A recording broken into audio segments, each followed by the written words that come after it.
سوف نبدأ حلقتنا اليوم مع ملخص كتاب كيف تضاعف ذكائك. في هذا الكتاب أولا ودع ذاكرة السمك. نقول دائما لمن ينسى الأسماء والتواريخ والمعلومات أن لديه ذاكرة سمك، بمعنى لديك ذاكرة سيئة للغاية. ولكن ما يخفى عليك هو أنك تتمتع بذاكرة أفضل بكثير مما تظن، ولكن لا تستخدمها الاستخدام الأمثل لخدمة أهدافك كغيرك من ملايين البشر. وبمجرد اعتيادك الأسلوب الصحيح في إدخال المعلومات إلى عقلك سوف تتمكن من تذكر المعلومات العامة والأسماء والكلمات الجديدة. تقول القاعدة الذهبية لرفع الكفاءة العقلية أنه من الأسهل تذكر مكان الحصول على المعلومات بدلا من تذكر المعلومات نفسها. وتعتمد هذه القاعدة على أسلوب فهرسة البيانات في الذاكرة لتخزينها واسترجاعها. وسيساعدك هذا الأسلوب على تذكر المعلومات الجديدة عند ربطها بأشياء جذابة ومحبوبة. ربما تكون قد لجأت إلى هذه الطريقة في دراستك عندما اضطررت إلى تذكر أسماء الدول على سبيل المثال، فربطتها بلون أو صوت أو حرف أو طعام معين. ثانيا، اقرأ أكثر في وقت أقل. قد يبهرك الأشخاص الذين يتمتعون بقدرة فائقة على القراءة السريعة، وتود لو كنت تمتلك القوة الخارقة التي يمتلكونها. وفي الحقيقة هي ليست قوة خارقة، بل هي مهارة تطور باستخدام أسلوب خطوط العرض المرئية الذي يستخدمه القراء المحترفون، وسيساعدك على العثور على العبارات والفقرات المهمة في أي مادة تقرأها، وسيوجهك نحو خلاصتها الهامة. لقد تعلمنا في المدرسة كيف نربط الحروف بعضها ببعض لتكوين كلمة تسهل قراءتها وفهمها، لكن المشكلة تكمن في أننا لم نتعلم الانتقال إلى الخطوة المنطقية التالية، وهي أن نربط الكلمات ببعضها. ويكمن سر القراءة الفعالة في قراءة الأفكار والعبارات، وأسهل طريقة لتطبيق ذلك هي أن تعتبر أن النص المكتوب سلسلة من الفقرات المتصلة بعضها ببعض، وأن تمرن نفسك على التقاط معنى كل فقرة بسرعة. ثالثا، فلتكن سريع التعلم. يتبع أعظم اللاعبين الرياضيين ورجال الأعمال أسلوب التنشيط العقلي لتحقيق التعلم السريع، وهو أسلوب يعتمد على تخيل ردود أفعالك تجاه الأحداث في موقف ما. ومن أهم مميزات هذا الأسلوب أنه يدرب ذهنك ليتجاوب مع كل المستجدات تلقائيا. فكان ألكسندر أليمين يتخيل لعب أدوار كاملة من الشطرنج بأسلوب التنشيط العقلي هذا، ويدرب عقله على النقلات غير المتوقعة من الخصم وردود أفعاله عليها. وبعد 3 أشهر استطاع أن يهزم بطل العالم في الشطرنج. طلاب العلم أيضا يتمنون لو يقضون وقتا أقل في المذاكرة، وفي الوقت نفسه يكون أكثر فاعلية.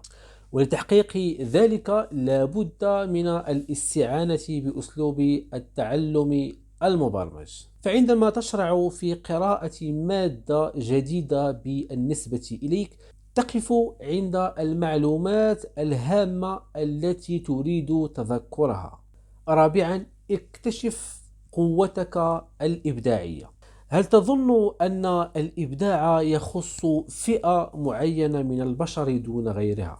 أنت مخطئ، لأن الإبداع هبة نمتلكها جميعا، ولكننا لا نعلم كيف نطلق العنان لها وكيف نستفيد منها. ولكن بما أن الإبداع هبة يولد بها الإنسان، فلماذا لا تظهر في المشكلات التي تتطلب إيجاد حلول غير عادية؟ اعلم دائما أن المشكلات التي يستعصي عليك حلها بالطرق التقليدية يكون ذلك بسبب حلقة مفقودة.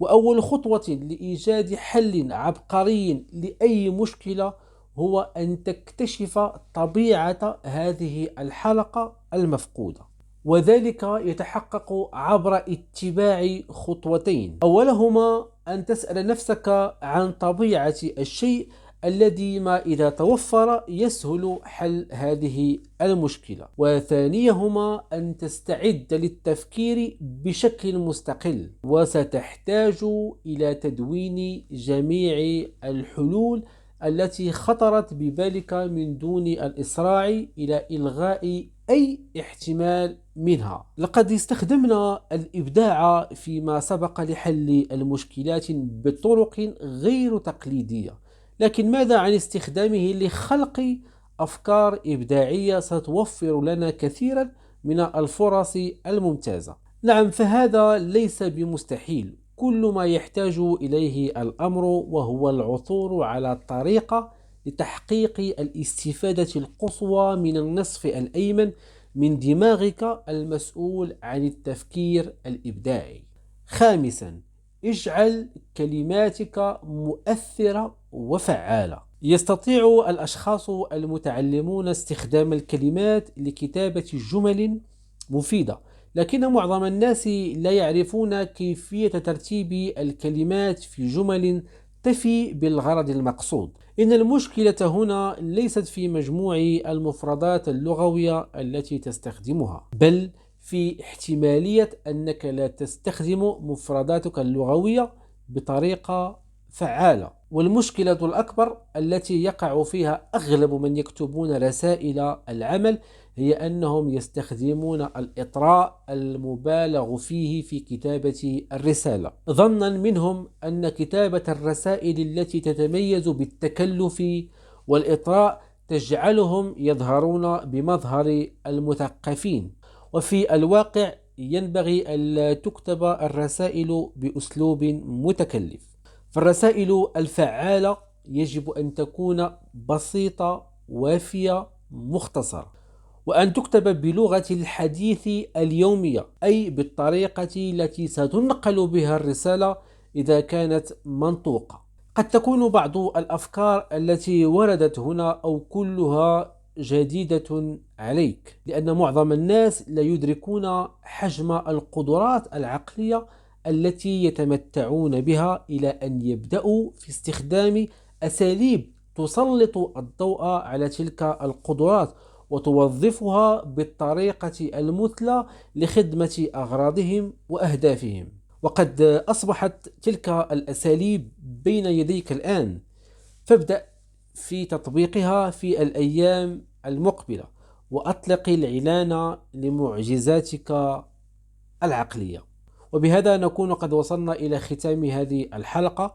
أتمنى أن تنال إعجابكم، وأتمنى أيضا أن ينال رضاكم هذا الكتاب. نلتقي في فيديو آخر. مع السلامة.